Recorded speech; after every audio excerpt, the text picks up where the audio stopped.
तो सुधांशु जी, ये विपक्ष के हाथ में संविधान है, लेकिन एक के बाद एक ये मुद्दे जो यहाँ पर सुप्रिया श्रीनेत गिना रही हैं, विपक्ष लोगों का ध्यान इन ओर खींचना चाहता है। तो फिर इमरजेंसी वाले जवाब से क्या सारे जवाब सत्ता पक्ष की तरफ से दे दिए जाएंगे? सुधांशु जी, मौका ही नहीं दे रहे। जैसी अपेक्षा थी सुप्रिया जी के पास संविधान से जुड़े किसी भी मुद्दे के, हो सकता है बाकियों की तरह कर जाती है। अरे भाई अब काफी हो गया भाई। आइए सुधांशु जी जवाब। अच्छा सुनिए, अब देखिए जैसा अपेक्षित था तो सुप्रिया जी ने संविधान वाले विषय पे कोई जवाब नहीं था, तो विषय होकर कार्यकारी पे आ गए। मैंने सिर्फ इमरजेंसी का मुद्दा नहीं उठाया, मैंने तो नेशनल एडवाइजरी काउंसिल अनकॉन्स्टिट्यूशनल थी उसका मुद्दा उठाया। नेशनल एडवाइजरी काउंसिल के चेयरमैन के रूप में अनकॉन्स्टिट्यूशनल तरीके से सोनिया जी ने ऑफिस ऑफ प्रॉफिट का यूज किया और सुप्रीम कोर्ट के कहने पर इस्तीफा देना पड़ा, मैंने उसका मुद्दा उठाया। राहुल गांधी ने जिस ढंग से कैबिनेट का वो प्रस्ताव फाड़ा उसका मैंने मुद्दा उठाया। तो मैंने तो इमरजेंसी से लेकर आज तक बहुत सारी बातें गिनाई हैं, ऐसी बात नहीं है कि हवा में, परंतु मुझे पता था कि इनके पास उसका जवाब नहीं है, क्योंकि संविधान को तार तार करना सदैव इनका काम रहा है। और आज मैं कहना चाहता हूं, अब तो चुनाव समाप्त हो गए, अब तो कम से कम जहां सत्ता में वहां करके दिखाइए ना। आपने कहा था 5 तारीख के बाद 8,500 रुपया महीना खटाखट देंगे, दीजिए ना, कौन रोक रहा है? चलो राज्य में सरकारें हैं, 8,500 नहीं 6,000 रुपए देना शुरू कर दो। चलो आप कहेंगे पैसे की कमी है राज्य सरकारों में, इसका मतलब पहले तो स्पष्ट हो जाता है कि आपने हवा में बोला था। चलिए, जिन चीजों में पैसे की जरूरत नहीं है, राहुल गांधी ने चुनाव के दौरान बहुत कहा था बिहार को लेकर, देखो भैया मैंने कह दिया था नीतीश कुमार से कि जातिगत जनगणना तो करानी पड़ेगी, जो जातिगत सर्वे था वास्तविकता में। अब मैं पूछना चाहता हूं, हिमाचल में क्यों नहीं सर्वे करवा रहे हो भाई? क्यों नहीं तेलंगाना में सर्वे करवा रहे हैं? क्यों नहीं पंजाब में सर्वे हो रहा है? क्यों नहीं दिल्ली में सर्वे हो रहा है? क्यों नहीं बंगाल में सर्वे हो रहा है? और कर्नाटक में तो सर्वे हुआ रखा है, क्यों नहीं लागू कर रहे हैं? इससे साफ हो जाता है ये कुछ करते भी नहीं थे, किया भी नहीं था, कर भी नहीं रहे, करेंगे भी नहीं, संविधान के नाम पे धोखा दे रहे हैं। और इसलिए संविधान का यूज करने वालों का, और एक बात मैं कह दूं, सर्वोच्च न्यायालय और डॉक्टर अंबेडकर ने कॉन्स्टिट्यूंट असेंबली में कहा था कि संविधान की उद्देशिका प्रीएम्बल ऑफ द कॉन्स्टिट्यूशन संविधान की आत्मा है जिसे नहीं बदला जाएगा। पर संविधान की आत्मा इमरजेंसी में बदली गई थी, तो जिन्होंने संविधान की आत्मा कुचल दी थी, सेकुलर सोशलिस्ट शब्द जोड़ा गया था, संविधान की आत्मा बदली गई थी, वो आके संविधान की दुहाई देते हैं। नहीं तो फिर सुप्रिया जी ये क्यों ना पूछा जाए कि संविधान बचाने की लड़ाई नहीं, आप लोग अपना राजनीतिक अस्तित्व बचाने के लिए संविधान की आड़ ले रहे हैं।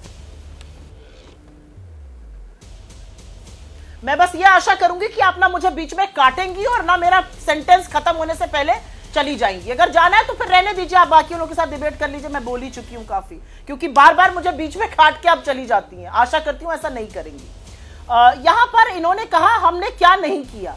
हमने परसों तेलंगाना में 2 लाख रुपए हर किसान का माफ किया है कर्जा।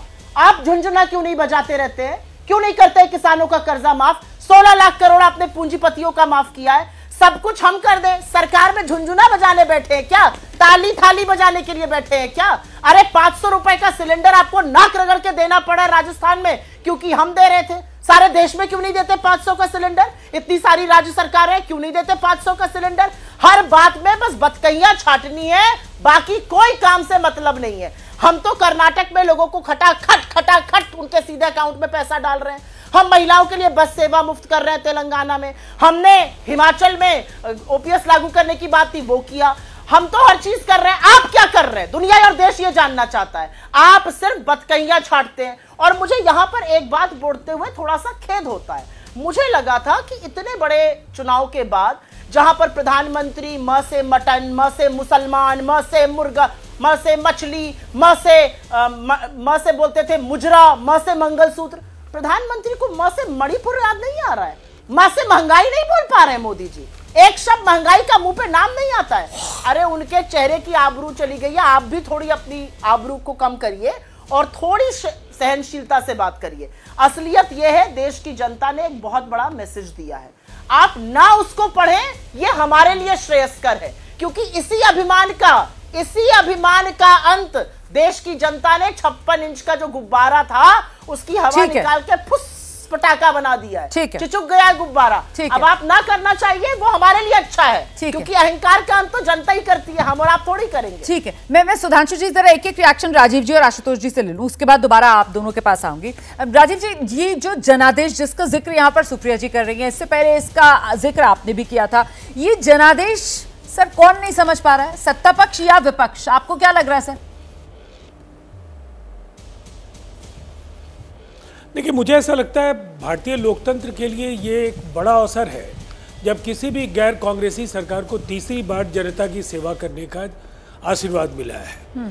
और इसे सीटों की संख्या की दृष्टि से कांग्रेस को कहने का वो अपनी बात कह सकते हैं, लेकिन 292 और एक प्रीपोल अलायंस को ये मैंडेट है।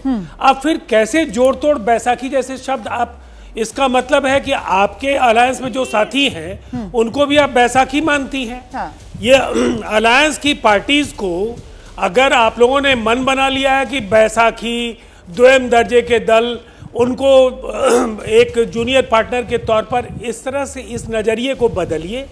इस मैंडेट ने आपको भी काफी जिम्मेदार होने का संदेश दिया है। आशुतोष जी, आपकी संख्या बढ़ी है। आशुतोष जी समझ रहे हैं कि अब मैं उन्हीं के पास आऊंगी। इंडिया गठबंधन में आशुतोष जी, सरकार मतलब आपकी भूमिका भी वही बैसाखी वाली है क्या?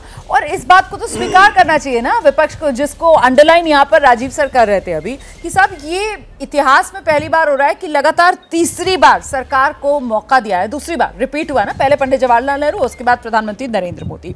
और जो बात आज पीएम ने भी कही कि मतलब जो सरकार की नीयत है, जो सरकार की नीति है, उस पर कहीं ना कहीं जनता ने मोहर लगाई एनडीए को वो जादुई आंकड़ा पार कराकर। लेकिन विपक्ष इसी में खुश है कि अपने दम पर बीजेपी को बहुमत का आंकड़ा नहीं मिला। आशुतोष जी, ये कैसी खुशी है? मुझे लगता है रोमाना जी, अगर अभी भी आप समझ नहीं पा रही जनता का रुख क्या है, तो ये बड़ी अजीब सी बात है। और ये दुख है कि मीडिया ये समझ नहीं पा रही। इस देश ने बड़ा मैंडेट जो है भारतीय जनता पार्टी के खिलाफ दिया। आप देखिए, जो दम भरते थे इस देश में से विश्व की सबसे बड़ी पार्टी बनने में, उसका स्थिति क्या है। और जो हमारे ऊपर तंज कसते थे कि भाई 5 लोग परिवार के जीत पाते हैं, चौथा जीत नहीं पाता, 3 इधर जीते हैं, 2 मुसलमान जीते हैं। भाई देश की तीसरी सबसे बड़ी पार्टी ऐतिहासिक तौर से आपके सामने आई है। जो लाल रंग पे कटाक्ष करते थे वो लाल लोग को आज सलाम करके बैठे हुए हैं। हम जो राम के ऊपर नाम लेते थे वहां पे हरा किया है। माफी के साथ सर एक छोटा सा सप्लीमेंट्री क्वेश्चन, हम उसको हरा ये मैं समझ ही नहीं पा रही हूँ सर, सही में मैं नहीं समझ पा रही हूँ कि ये कैसा मैंडेट बीजेपी के खिलाफ दिया है इस देश की जनता ने, जिसका आप जिक्र कर रहे हैं कि सत्ता फिर भी बीजेपी को ही सौंप दी है इस देश की जनता ने। मैं नहीं समझ पाई सर, समझा दीजिए, देश की जनता भी समझेगी सर। फिर भी सर विपक्ष को पूरा एकजुट होकर भी अकेले अपने दम पर बीजेपी को जितनी सीटें दी हैं 240, उतना पूरे के पूरे इंडिया गठबंधन को इस देश की जनता ने सीटें नहीं दी हैं। सर ये मैंडेट में नहीं समझ पा रही, सर आप ही समझाओ।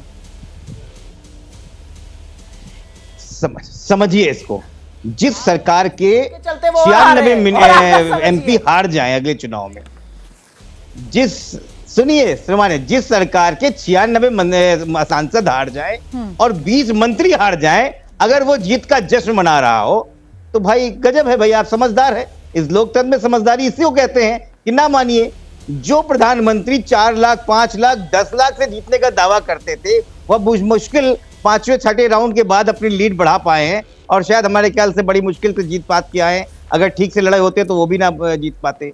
जो गृह मंत्री जो थे वो बातें करते थे, जिन्होंने जिसको सांसदों को 146 लोगों को हटा दिया था, सांसद से निलंबित कर दिया था, उसमें से 2/3 से ज्यादा जीत के आ गए। जिस राहुल गांधी की आपने सदस्यता छीन ली, वो 2-2 जगह से आपसे दुगनी मार्जिन से जीत के आ गए। जिस समाजवादी पार्टी को आप लगातार MY पार्टी जीत के बोलते थे, उसने दिखा दिया आपकी स्थिति क्या है। आप अभी भी अगर नहीं समझ सकती हैं तो खुश रहिए बैसाखी वाली सरकार पे। 5-6 महीने की बात है, ये सरकार चलने वाली सरकार जब कह रहे हैं तो फिर आप खुद को भी उसी बैसाखी की कतार में खड़ा कर रहे हैं अपने गठबंधन में। खैर कोई बात नहीं, अगर आपको अपने लिए भी बैसाखी शब्द अच्छा लग रहा है। लेकिन हाँ, जो बात आपने कही है दम है उसमें। जवाब लेंगे सुधांशु जी से और जानते हैं सुधांशु जी से। जैसे ही घड़ी का काटा दोपहर 2:30 पे आए, बबीता जी का दिल सास बहू साजिश के लिए मचल जाए। और ये है इनकी बहू, पूरे दिन ऑफिस की टेंशन हो जाए गॉन जब ये करें अपना फेवरेट शो फ्री टाइम पे ऑन। इनकी तरह आप भी देखिए अपना फेवरेट शो अपने टाइम पर और डाउनलोड कीजिए ABP लाइव ऐप अपने स्मार्ट टीवी पर।